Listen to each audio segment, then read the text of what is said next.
You find yourself standing at the edge of a new reality, the truth dawning on you all at once, a truth so raw, so unyielding, that it slices through the fabric of your carefully constructed world. Imagine waking up one day and realizing that the person you have become, the choices you make, the fears that haunt you in the quiet hours before dawn, are not entirely your own. Picture yourself opening your eyes to a world where every reaction, every longing, every self-sabotaging impulse is a ghostly echo of a childhood you barely remember, a time when you were most vulnerable, most impressionable, and least able to defend yourself. Suddenly, you're faced with a moment that makes you question everything you thought you knew about free will, about destiny, about the very nature of who you are. As you take your first breath this morning, a startling realization settles in. Nothing will ever be the same. The air feels heavier, as if the molecules themselves are charged with the weight of unspoken memories. You sense, perhaps for the first time, that the past is not dead. It is not even past. It is alive, pulsing beneath your skin, shaping the contours of your mind, whispering in the language of your deepest fears and wildest hopes. You are not merely the sum of your experiences. You are the living consequence of wounds you did not choose, scars you did not earn, and lessons you never asked to learn. What if the story of your life was written long before you could hold a pen? What if the blueprint of your destiny was etched into your psyche by hands you trusted, by voices you loved, by a world that was supposed to keep you safe? What if the very things you run from, the shame, the anger, the inexplicable sadness, are not flaws in your character, but messages from a younger self crying out to be heard? Can you bear to look into the mirror and see not just your reflection, but the child you once were, staring back with eyes full of questions you have spent a lifetime trying to silence? There is a paradox at the heart of your existence, a contradiction so profound that it threatens to unravel the very notion of self-determination. You are told that you are free, that you can be anything, do anything, become anyone you wish. Yet beneath the surface, you sense the invisible chains, the patterns that repeat, the relationships that echo old wounds, the dreams that wither before they bloom. You wonder, is this fate, or is it a prison of your own making? Are you the architect of your future, or the prisoner of your past? Consider the moments when you lash out in anger, seemingly without cause, the times when you shrink from love, convinced you are unworthy, the nights when anxiety coils in your stomach, a serpent with no name. Where do these feelings come from? Are they simply chemical imbalances, random misfirings of the brain? Or are they the residue of a childhood spent navigating a world that was unpredictable, unsafe, or unkind? How much of your adult suffering is the echo of a child's silent scream? You try to rationalize, to compartmentalize, to tell yourself that the past is over, that you are stronger now, wiser, immune to the ghosts that once haunted your dreams. But then, in a moment of vulnerability, the old pain resurfaces. A word, a smell, a fleeting glance, and suddenly you are transported back to a time when you were small, powerless, desperate for love, and terrified of abandonment. You realize, with a shudder, that the child within you never truly left. They have been waiting, patiently, for you to notice them, to acknowledge their pain, to set them free. What if the very traits you pride yourself on, your independence, your resilience, your drive, are not signs of strength, but armor forged in the fires of early suffering? What if your greatest achievements are in some twisted way monuments to the wounds you carry? Is it possible that the destiny you are chasing is not your own, but a path laid out for you by the traumas you endured? Can you ever truly escape the gravitational pull of your childhood? Or are you forever orbiting the black hole of your earliest memories? You begin to see the world differently. Every person you meet is a walking constellation of childhood experiences, a tapestry woven from moments of joy and terror, love and neglect. You wonder how many destinies have been shaped, not by conscious choice, but by the silent hand of trauma. How many lives have been derailed by wounds that were never healed, by stories that were never told? How many wars, addictions, heartbreaks, and betrayals can be traced back to a single moment of childhood pain? The questions multiply, each one more unsettling than the last. If trauma is destiny, what hope is there for change? If the past is always present, can you ever truly be free? Or are you condemned to repeat the same patterns, to relive the same pain until the end of your days? Is healing possible, or is it just another illusion, a story you tell yourself to make the darkness bearable? You feel the tension mounting, the existential weight pressing down on your chest. You want to look away, to retreat into the comforting numbness of distraction. But something compels you to keep going. There is a truth here, a secret buried beneath the rubble of your defenses, waiting to be unearthed. You sense that if you can face this truth, if you can stare into the abyss and not flinch, you might finally understand who you are and why you are here. But the journey will not be easy. It will require you to question everything you thought you knew about yourself, to confront the parts of your story you have tried so hard to forget. It will demand courage, honesty, and a willingness to embrace the unknown. Are you ready to take the first step? Are you willing to risk everything for the chance to rewrite your destiny? As you stand at the threshold of this new reality, the world seems to hold its breath. The past and the future converge in a single, electrifying moment. You realize that the answers you seek are not out there, in the opinions of others or the promises of self-help gurus. They are within you, hidden in the shadows of your own mind, waiting to be discovered. Will you dare to look? Will you have the courage to ask the questions that matter, even if the answers shatter your illusions? Or will you turn away, content to live in the half-light of denial, forever haunted by the ghosts of your childhood? The choice is yours. But know this, once you have glimpsed the truth, you can never go back. The journey has begun, and nothing will ever be the same. And so, with your heart pounding and your mind racing, you step forward into the unknown, driven by a question that refuses to be silenced. How does childhood trauma shape your destiny? The answer lies ahead, waiting to be revealed, in the hidden depths of your own soul. You cross the threshold, and the world does not shatter.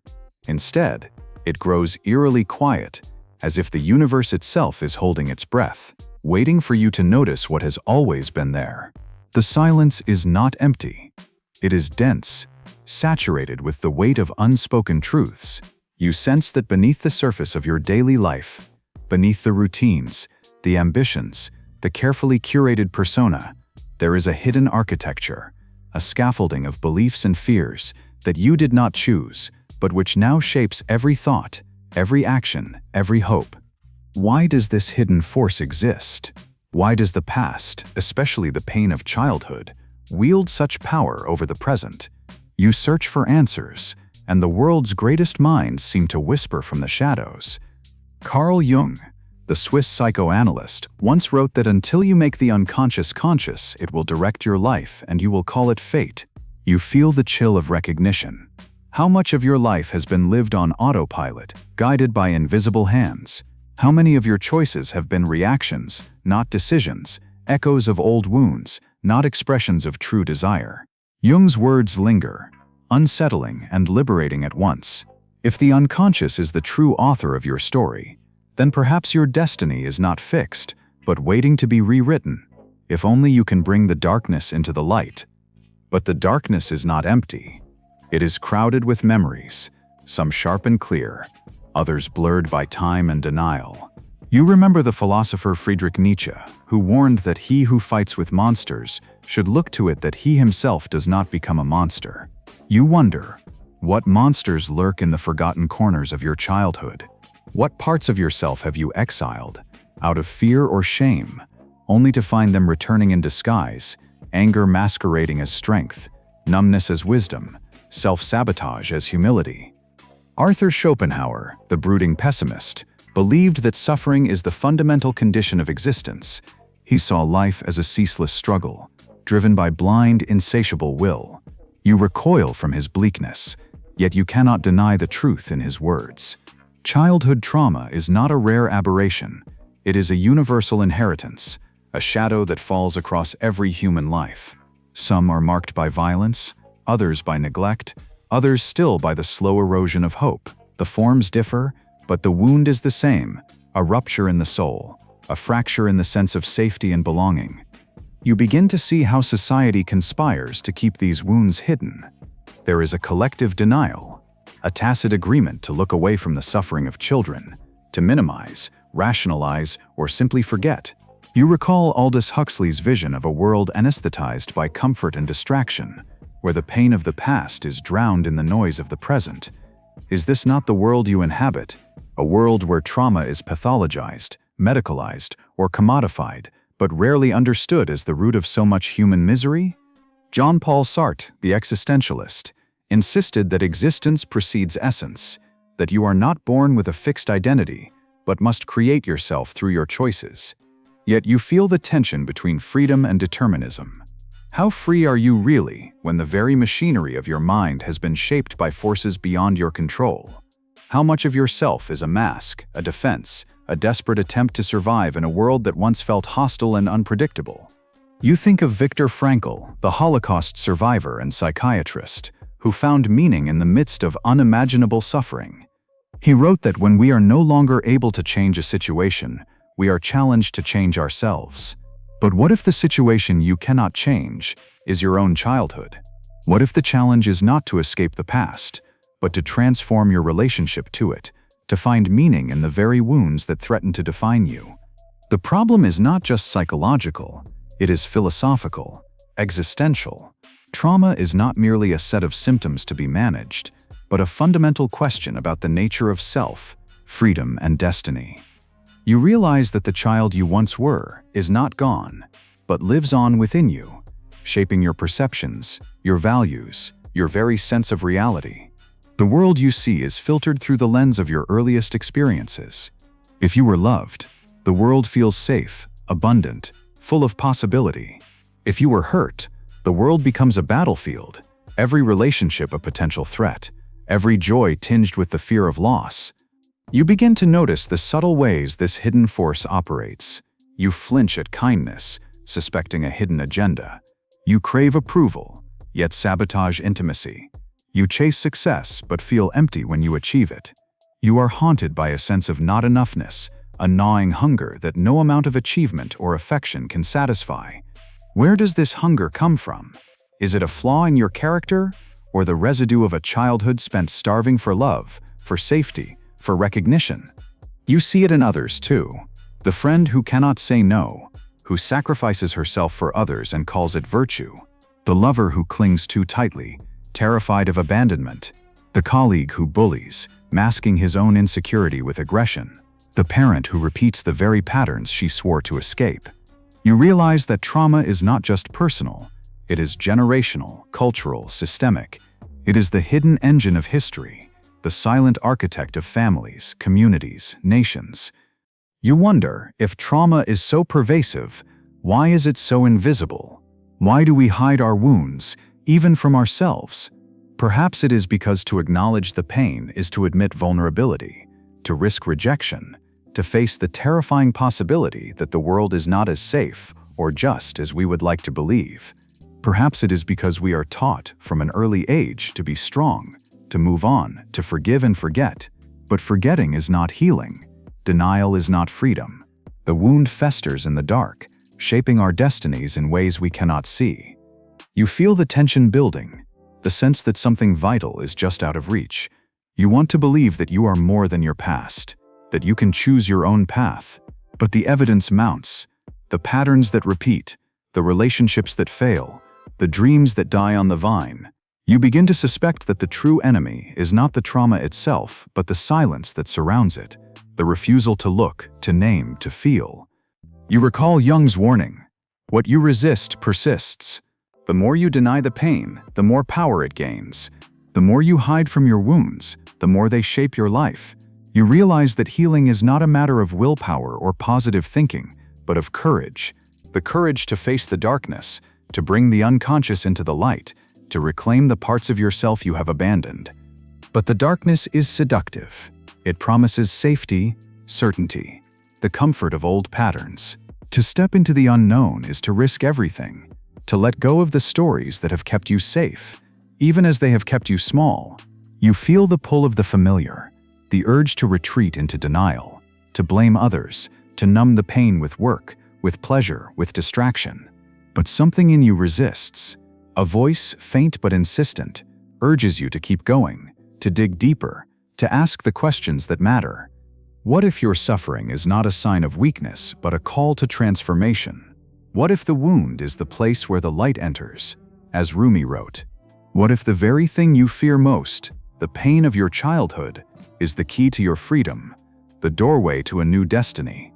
You sense that you are standing on the edge of a revelation, a truth so profound that it could change everything.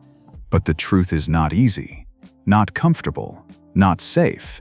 It demands that you let go of your illusions, your defenses, your cherished beliefs about who you are and how the world works.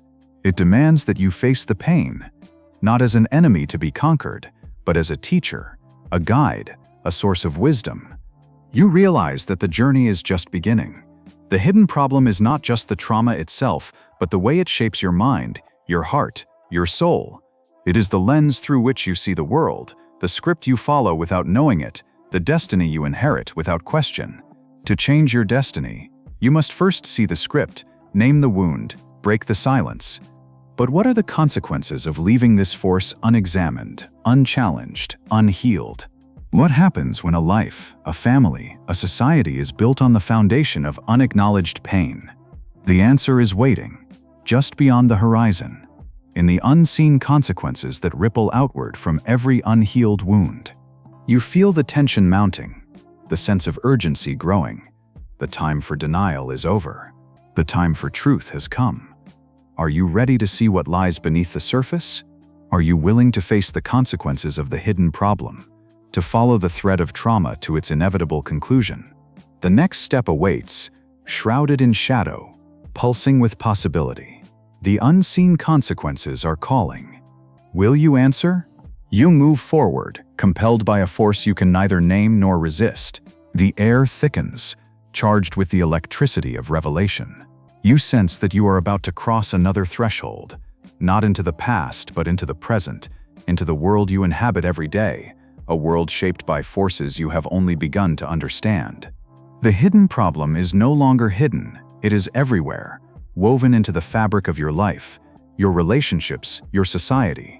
The consequences are all around you, unseen yet omnipresent, like the faint hum of a machine you have grown so used to that you no longer hear it. You begin to notice the patterns. They are subtle at first, easy to dismiss as quirks of personality or accidents of fate. The friend who cannot trust, no matter how much love she is shown. The colleague who sabotages his own success, always finding a way to fall just short of his potential. The parent who repeats the same mistakes, despite years of therapy and good intentions. You see it in yourself too, the way you flinch at kindness, the way you brace for disappointment, the way you hold back your dreams afraid to want too much. These are not random events, they are the fingerprints of trauma, the silent architects of destiny. You realize that trauma is not just a memory, not just a story you tell yourself about the past. It is a living force, a current that runs through your nervous system, your thoughts, your choices. Neuroscience has given it a name. The body keeps the score. The amygdala, the brain's alarm system, is forever on guard, scanning for danger, ready to flood your body with adrenaline at the slightest hint of threat. The hippocampus, keeper of memory, is warped by stress, unable to distinguish between past and present.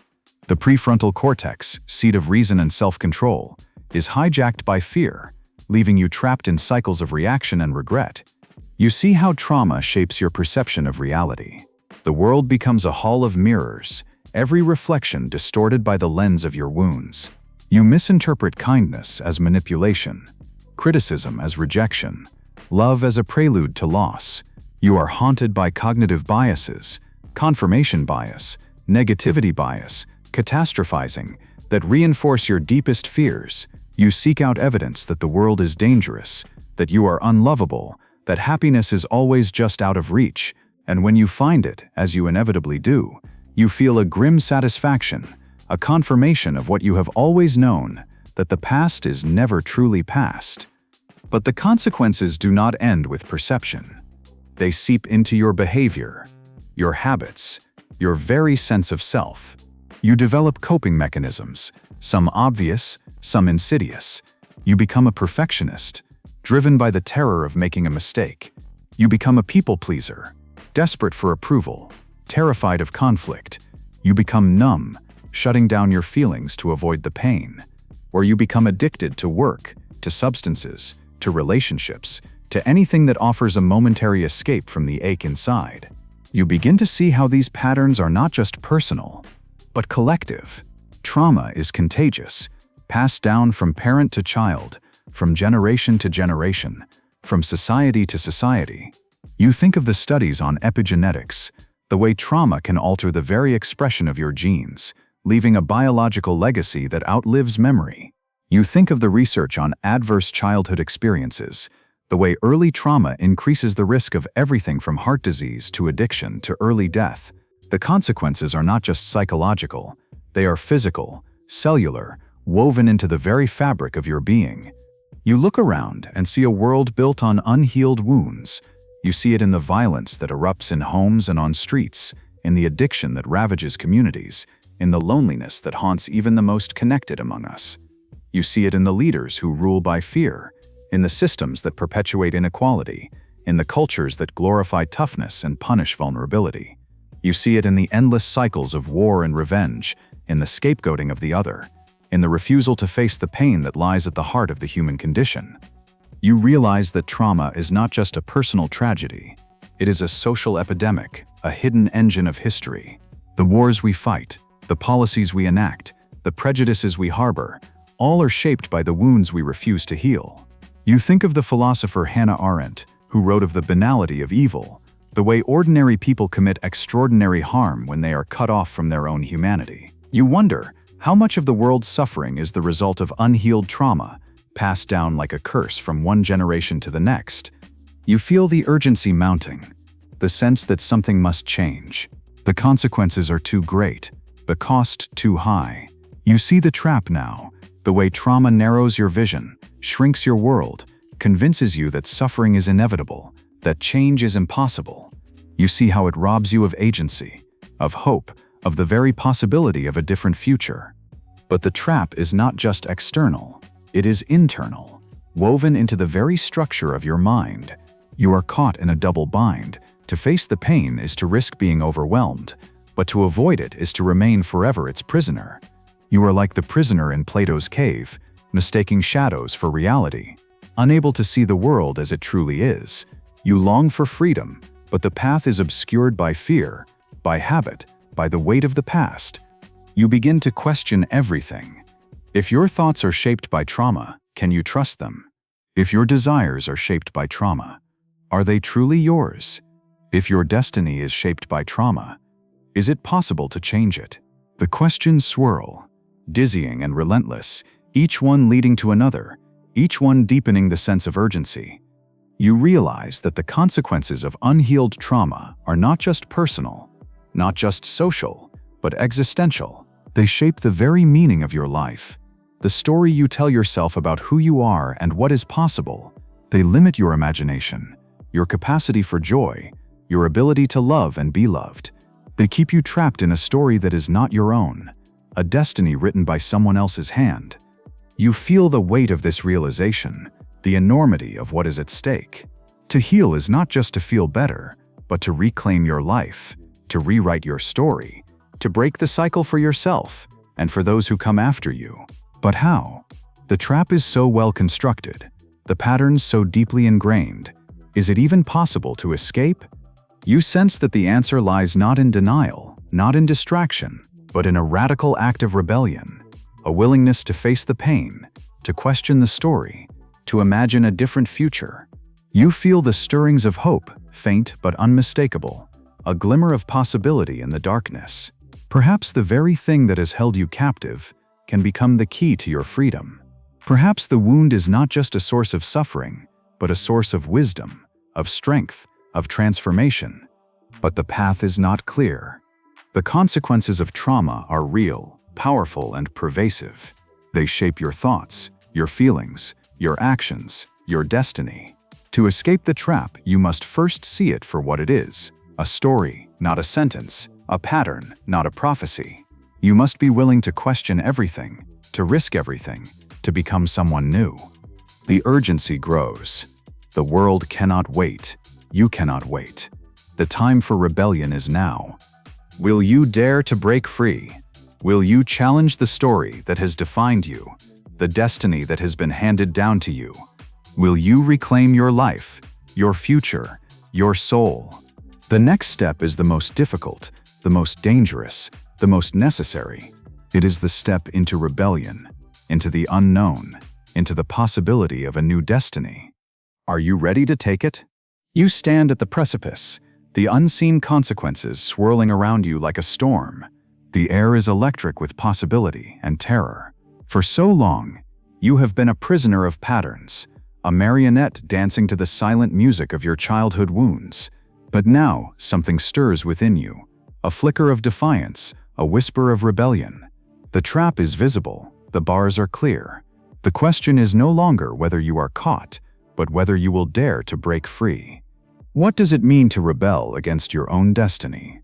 To challenge the story that has shaped you since before you could speak. The world will tell you that change is impossible, that the past is a chain you cannot break, but you sense in the marrow of your bones that this is a lie.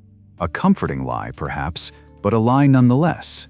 The first act of rebellion is to refuse the comfort of resignation, to reject the narrative that you are powerless, that your fate is sealed. You begin by questioning everything. Every thought, every impulse, every belief that feels inevitable. You ask yourself, whose voice is this echoing in my mind? Is it mine, or is it the voice of a parent, a teacher, a bully, a culture that taught me to doubt, to fear, to shrink? You realize that much of what you call self is a collage of borrowed voices, inherited fears, secondhand dreams. The rebellion begins with the radical act of listening to the quiet voice beneath the noise, the voice that is truly yours. You remember the words of Jean-Paul Sartre, "Freedom is what you do with what's been done to you." The past is real, the wounds are real, but so is your capacity to choose, to act, to create. You are not a blank slate, but neither are you a finished product. You are a work in progress, a story still being written. The rebellion is not a single act, but a daily practice, a willingness to meet each moment with curiosity, with courage, with the stubborn refusal to be defined by your pain. You look to those who have walked this path before you, the rebels and visionaries who refuse to be broken by their circumstances. Viktor Frankl, who found meaning in the horror of the concentration camps, who taught that even in the most extreme suffering, you retain the freedom to choose your attitude, your response, your purpose. Nelson Mandela, who emerged from decades of imprisonment not with bitterness, but with a vision of reconciliation and justice. Maya Angelou, who transformed the trauma of her childhood into poetry, into power, into a voice that could not be silenced. Their stories are not fairy tales. They are not tales of easy victory or miraculous healing. They are stories of struggle, of failure, of falling and rising again. The rebellion is not about erasing the past, but about refusing to let it dictate your future. It is about reclaiming your agency, your voice, your right to define yourself on your own terms. You begin to experiment with new ways of being. You notice the old patterns as they arise, the urge to withdraw, to lash out, to numb. But instead of obeying them blindly, you pause, you breathe, you ask yourself, what am I feeling? What am I afraid of? What does the child within me need right now? You learn to sit with discomfort, to tolerate uncertainty, to hold space for your own pain without being consumed by it. You discover the power of self-compassion, a concept so simple and so radical that it feels almost dangerous. You realize that the harsh inner critic, the voice that tells you you are not enough, is itself a relic of trauma, a misguided attempt to keep you safe by keeping you small. You begin to speak to yourself as you would to a wounded child, gently, patiently, with kindness and respect. You learn that healing is not about becoming someone else, but about becoming more fully yourself. You seek out allies in your rebellion, therapists, friends, communities that honor vulnerability and truth. You realize that healing is not a solitary journey, but a collective one. You find strength in the stories of others, in the shared recognition of pain and possibility. You learn that shame cannot survive empathy, that the wounds you hide are the very places where connection is possible. You challenge the myths that keep you trapped, the myth of self-sufficiency, the myth of perfection, the myth that vulnerability is weakness. You see how these myths serve the status quo, how they keep you isolated, afraid, compliant. You begin to imagine a different way of living, a way that honors your wounds without being ruled by them, a way that values authenticity over appearance, connection over competition, courage over comfort. You experiment with new narratives. You tell yourself a different story. I am not broken, I am becoming. My pain is not a curse, but a teacher. My destiny is not fixed, but unfolding. You notice how these new stories feel in your body. Lighter, freer, more alive. You realize that the rebellion is not about denying the past, but about integrating it, transforming it, using it as fuel for growth. You practice forgiveness, not as a way of excusing harm, but as a way of releasing yourself from the grip of resentment. You forgive yourself for the ways you have coped, for the mistakes you have made, for the times you have hurt others out of your own pain. You forgive those who hurt you, not because they deserve it, but because you deserve peace. You realize that forgiveness is not a one-time event, but a process, a practice, a daily act of rebellion against the tyranny of the past. You cultivate gratitude, not as a denial of suffering, but as an affirmation of life. You notice the small moments of beauty, the unexpected kindness, the resilience that has carried you this far. You realize that gratitude is itself a form of rebellion, a refusal to let pain have the last word, a declaration that life is worth living, even in the face of suffering. You begin to dream again. You allow yourself to imagine a future that is not defined by your wounds, but by your desires, your values, your vision. You set goals, not as a way of proving your worth, but as an expression of your freedom, your creativity, your right to shape your own destiny. You realize that the greatest rebellion is to live fully, to love deeply, to risk joy in a world that has taught you to expect only pain. You see the ripple effects of your rebellion. As you change, your relationships change. You set boundaries, you speak your truth, you invite others to do the same. You become a source of healing, a beacon of possibility, a living example that the past does not have to define the future. You realize that your healing is not just for you, but for everyone you touch, for the generations that will follow. You understand now that the rebellion is not a destination, but a journey, a lifelong commitment to growth, to truth, to freedom. There will be setbacks, there will be days when the old patterns return, when the weight of the past feels unbearable.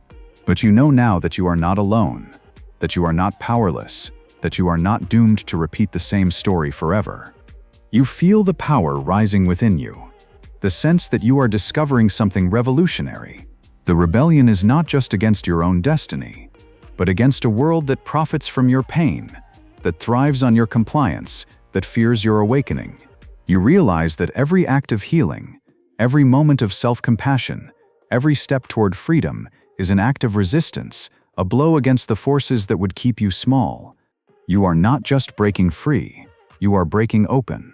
You are becoming more than you ever thought possible. You are reclaiming your life, your future, your soul. And as you stand in the light of your own rebellion, you sense that the ultimate truth is waiting just beyond the horizon, shimmering with possibility. The final, most powerful realization is within reach, ready to redefine everything you thought you knew about yourself, about destiny, about what it means to be truly free. Are you ready to see it? Are you ready to step into the ultimate truth?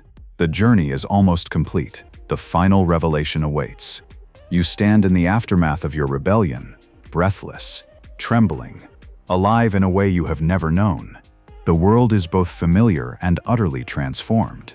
The old patterns still whisper, but their power is broken.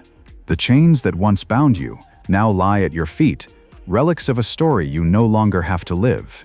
You have crossed the threshold, and now, in the hush that follows the storm, the ultimate truth begins to reveal itself, not as a thunderclap, but as a slow, dawning light.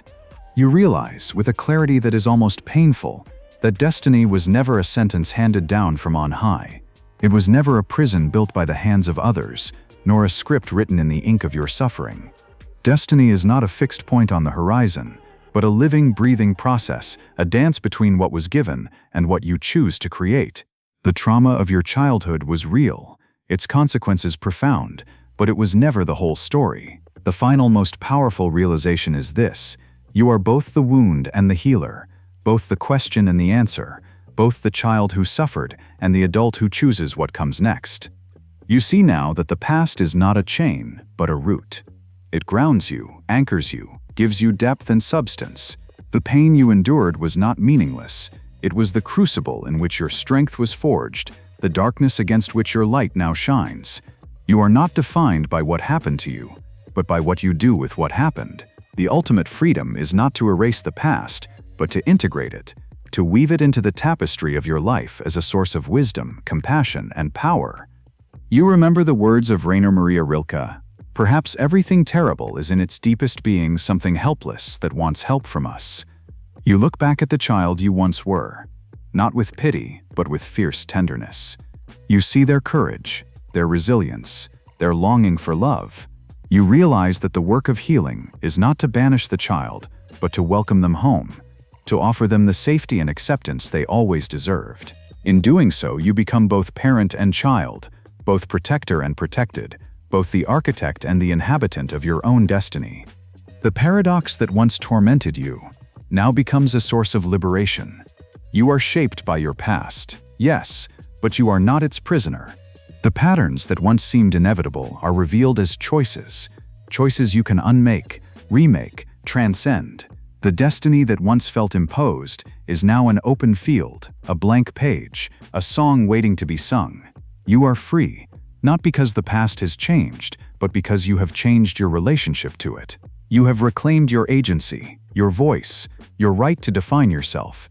You look around and see the world with new eyes. Every person you meet is a fellow traveler, carrying their own wounds, fighting their own battles, longing for the same freedom you have found. You feel a surge of compassion, a sense of kinship that transcends difference.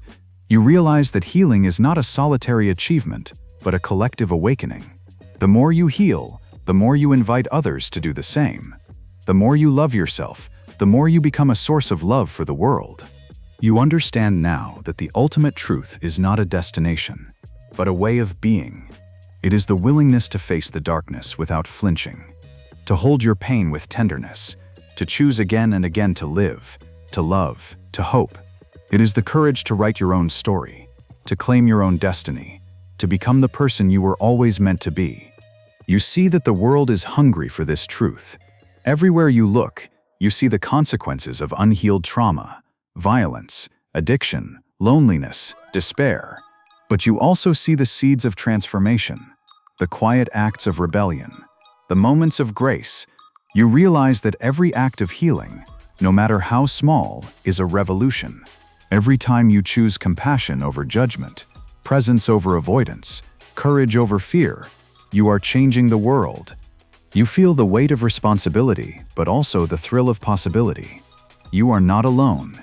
You are part of a great unfolding, a movement toward wholeness, a collective journey from suffering to meaning.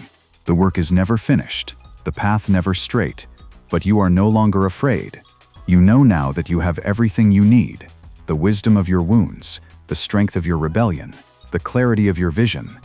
You stand at the edge of the world, the horizon ablaze with possibility. The past stretches out behind you, not as a burden, but as a foundation. The future beckons, not as a threat, but as an invitation. You take a deep breath, feeling the fullness of your life, the richness of your story, the beauty of your becoming. You ask yourself, one last time, who am I now that I am free? The answer is not a word, but a feeling, a sense of spaciousness, of lightness, of infinite potential. You are the author of your own destiny, the creator of your own meaning, the hero of your own story. You are both the question and the answer, both the wound and the healer, both the child and the adult, both the dreamer and the dream. You walk forward, not with certainty, but with courage. You know that there will be pain, that the old patterns may return, that the work of healing is never done. But you also know that you are no longer powerless, no longer defined by what was done to you. You are free to choose, free to love, free to become. The world waits, breathless, for what you will create. The ultimate truth is not a secret to be discovered, but a life to be lived. You are the living answer to the question that began this journey.